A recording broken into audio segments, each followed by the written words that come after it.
الحمد للہ وحدہ لا شریک لہ والصلاۃ والسلام علی من لا نبی بعد۔ انشاءاللہ العزیز آئندہ کل 2 بجے ہمارا خانقاہ اجتماع شروع ہوگا اور پرسوں اتوار 25 فروری انشاءاللہ 3:30 بجے دعا ہو جائے گی۔ میں نے اس وقت آپ کی خدمت میں بس 1-2 باتیں عرض کرنی۔ پہلے یہ کہ جو حضرات ابھی تشریف لے آئے ہیں بہت اچھا لیا ہے، بہت سے پہلے آئے ہیں، اہتمام فرمایا ہے اور اجتماع میں ایسا ہی کرنا چاہیے۔ آنے والے حضرات ایک تو اس چیز کا اہتمام کریں کہ اپنے وقت کو ضائع نہ کریں، ان سے گپے ان سے گپے، 2 یہاں کھڑے ہیں، 4 وہاں کھڑے ہیں، 5 وہاں کھڑے ہیں۔ اجتماع میں جلدی آنے کا مطلب یہ نہیں ہوتا کہ آدمی اپنے وقت کو ضائع کرے۔ آپ حضرات نے عشاء کی نماز پڑھی ہے، سورہ ملک پڑھی ہے، کھانا کھا لیا ہے تو بہت اچھا، نہیں کھانا کھایا تو بھی کھانا کھائیں اور اس کے بعد آرام فرمائیں۔ سفر لمبا کیا ہے، کراچی کے احباب بہت دور سے آئے ہیں اور بھی احباب بہت دور سے سفر کر کے آئے ہیں، سندھ سے کافی ساتھی آئے ہیں، دوسری جگہوں سے بھی آئے ہیں۔ ایک تو آرام فرمائیں، وقت ضائع نہ کریں، اور صبح 4:30 بجے تمام احباب اٹھنے کی از خود کوشش فرمائیں۔ ویسے انشاءاللہ اٹھا بھی دیا جائے گا۔ 5:25 کو وقت شروع ہو جاتا ہے صبح کا، کوشش کریں کہ 5:20 تک آپ تہجد سے فارغ ہو جائیں۔ فجر کی اذان سے لے کر فجر کی نماز تک سوائے 2 رکعت سنت کے مسلسل تلاوت کریں یا درود پاک پڑھیں، کوئی اور ذکر کریں۔ فجر کی نماز کے بعد پھر سورہ یاسین ہوگی، ذکر کی مجلس ہوگی، اشراق تک پر تلاوت ہوگی۔ اشراق کے بعد ناشتے کے وقت ناشتہ کریں، اس سے پہلے وقت ہے تو آپ سو جائیں، آرام کریں، مطالعہ کریں، مذاکرے فرمائیں، وقت کو ضائع بالکل نہ کریں۔ بعض احباب چائے کے لیے کینٹین پہ جاتے ہیں، آدھا گھنٹہ وہاں وقت ضائع کرتے ہیں، تو ایک تو اس کا اہتمام کریں کہ وقت نہیں ضائع کرنا۔ بطور خاص غیبت، گلہ، الزام، زبان کے غلط استعمال، اس سے بہت زیادہ بچیں، بہت زیادہ۔ موبائل آپ میں سے تقریباً ہر بندے کے پاس ہے، کوشش کریں کہ اتوار تک آپ کا موبائل بند ہو، اطلاع کر دیں کہ میں مرکز پہنچ گیا ہوں، میرا موبائل آپ ہے، گھر والے پریشان نہ ہو۔ اصل گھر والوں کا وہ اطلاع دے دیں، باقی 2-4 احباب سے بات نہیں ہوگی تو کیا ہوگا، بات ہو جائے گی تو کیا ہوگا۔ فیس بک کو استعمال نہ کریں، یوٹیوب کو استعمال نہ کریں، دیگر جو ذرائع ہیں اس کو ختم کر دیں، بند کریں۔ اپنا واٹس ایپ بنا اس کو بند کریں، آپ کریں، میسج ویسے چھوڑیں، اپنے کام میں لگیں، اس کا نفع بہت ہوگا۔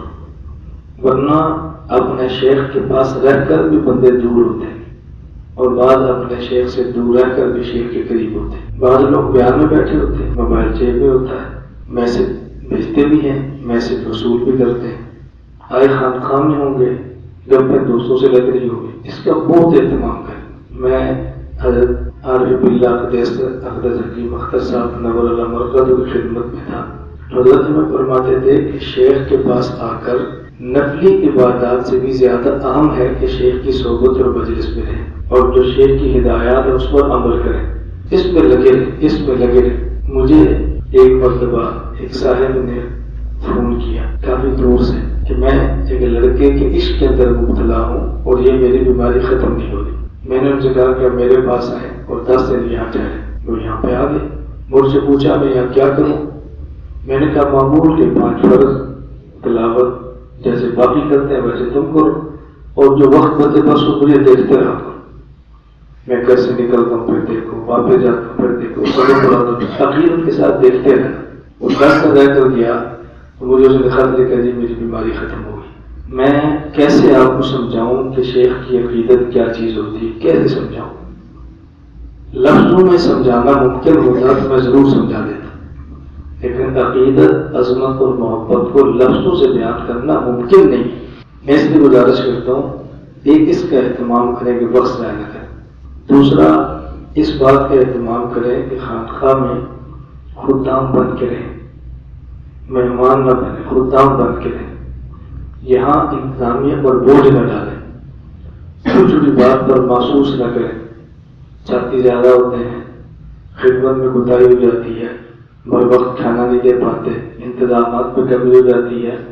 خانقاہ میں آئے ہیں، کوئی ولیمے اور شادی میں تو نہیں آئے۔ اچھے کھانے کے تقاضے کا مطلب کیا ہے؟ اور مرید کو سوچنا چاہیے کہ خانقاہ پر مجھے پیسہ لگانا چاہیے تھا، میں نے لگایا کیا ہے کہ میں اچھے کھانے کا تقاضا کر رہا ہوں؟ یہ تو شیخ کی خانقاہ ہے، اس پر تو مجھے لے کر آنا چاہیے تھا، اور الٹا مجھے تو کہہ رہے کھانا اچھا کیوں نہیں، رہائش اچھی کیوں نہیں، بستر اچھا کیوں نہیں۔ خانقاہ میں آپ آئے ہیں، اپنے شیخ کے پاس آئے ہیں، اصلاح کے لیے آئے ہیں، اتنے کے لیے تو نہیں آئے، کسی کی شادی اور ولیمے میں تو نہیں آئے، کسی فنکشن میں شرکت کے لیے تو نہیں آئے۔ اس لیے نمبر 2 اس کا اہتمام کریں کہ یہاں خدمت کرنے والے حضرات اور عملے پر بوجھ نہ بنے، نظم کی پوری پابندی کریں۔ کہنا نہ پڑے کہ سو جاؤ، ادھر جاؤ، نماز کا وقت ہو گیا، ہم نے اعلان کر دیا کہ 4:30 بجے اٹھ جائیں، اپنے الارم آپ کے پاس موجود ہے، لگائیں اور سو جائیں۔ 7 بجے ساتھی سے کہہ دیں، بجائے اس کی کہ رات 12 بجے تک ٹپے مارے، نیند پوری نہ ہو، صبح ہم اٹھیں اور آپ اٹھے نہ، تو خانقاہ نے ضرورت کیا تھی؟ کیوں اتنا لمبا سفر آپ نے کیا ہے؟ کیوں آپ نے اتنا پیسہ خرچ کیا ہے؟ کیوں والدین سے دور ہوئے؟ کیوں بیوی بچوں کو چھوڑ کر آئے اگر یہی کچھ یہاں بھی کرنا تھا؟ نمبر 3، تمام احباب دعاؤں کا بہت زیادہ اہتمام فرمائیں۔ کل 22 ہے، محکمہ موسمیات والے ڈرا رہے ہیں کہ کل بارش ہوگی، ہمیں اس سے کوئی غرض نہیں، بارش ہو بارش نہ ہو، اجتماع ہو اجتماع نہ ہو، اللہ کا شکر ہے کہ میرا مزاج ہے، اور میری خواہش ہے کہ مجھ سے ہر بندے کا جو متعلق ہے بس یہ مزاج بن جائے۔ ہم احکام شریعت کے پابند ہیں، احوال کے پابند نہیں ہیں۔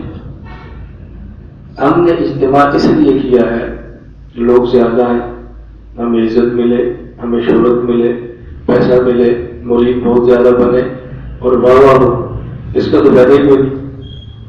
اگر اجتماع اس لیے کیا ہے کہ لوگوں میں خیر پھیلے، لوگ شر سے بچیں، ہماری بھی اصلاح ہو، آنے والے کی بھی اصلاح ہو، امت میں جو غلط عقائد ہے اس کی تصحیح ہو، جو غلط اخلاق ہے اس کی اصلاح ہو، جو غلط مسائل ہیں اس کو صاف کریں، امت کو عقائد بھی ٹھیک دیں، اخلاق بھی ٹھیک دیں اور مسائل بھی ٹھیک بتائیں، افراد کی تربیت کریں۔ اگر یہ مقصد ہے تو یہ اجتماع نہیں ہوگا، بارش آ جائے گی پھر بھی حاصل ہو جائے گا، اللہ کی رضا ہے پھر بھی مل جائے گی۔ اس لیے تو نہیں کرتے کہ شہرت ہو گیا ہو، اس لیے کرتے ہیں کہ ہمارے ذمے ہے، اللہ کا حکم ہے، شریعت کا حکم ہے کہ جو علم تمہارے پاس ہے لوگ تو عالم نبی کا وارث ہے، امت کی تربیت کرے۔ باقی حوال موافق یا مخالف یہ ہمارے اختیار پہ نہیں، اور جو چیز اختیار پہ نہ ہو اس پر پریشان نہیں ہونا چاہیے۔ ہمارے ذمہ تھا کہ اجتماع کی محنت کرتے، آپ کے ذمہ کھاتے، ہم نے اپنا کام کر دیا۔ اللہ چاہیں گے تو بارش نہیں ہوگی، اللہ چاہیں گے تو بارش ہوگی، اللہ چاہیں گے تو اجتماع بڑا ہو جائے گا، نہیں چاہیں گے تو چھوٹا بھی نہیں ہوگا۔ اس میں کوئی پریشانی کی ضرورت نہیں، لیکن دعائیں ضرور مانگیں کہ اللہ موسم کو موافق فرما دے، اللہ احوال کو موافق بنا دے، اللہ شرور سے بچا دے، اللہ خیر عطا فرما دے، اور اللہ اس اجتماع کو خیر کا ذریعہ بنائے اور امت کو شر سے بچنے کا ذریعہ بنائے۔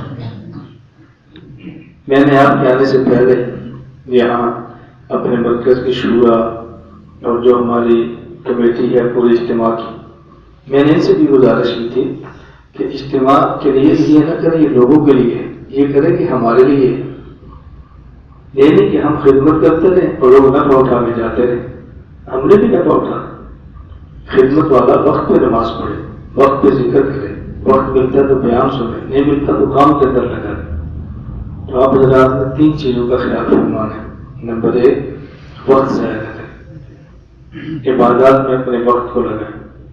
نمبر 2، یہاں کی انتظامیہ، عملہ اور میزبانوں پر بوجھ نہ بنے، ان کے لیے راحت کا سبب بنے، ان کے لیے مشکلات پیدا نہ کریں۔ نمبر 3، دعاؤں کا اہتمام کریں کہ اللہ اس اجتماع کو خیر کا ذریعہ بنائے اور اللہ شر سے بچنے کا ذریعہ بنائے۔ بس یہ میں نے مختصر سی گزارشات کرنی تھی کہ آپ اس پر اہتمام کی کوشش فرمائیں۔ لا الہ الا اللہ، لا الہ الا اللہ، لا الہ الا اللہ، ما لنا رب سوى لا إله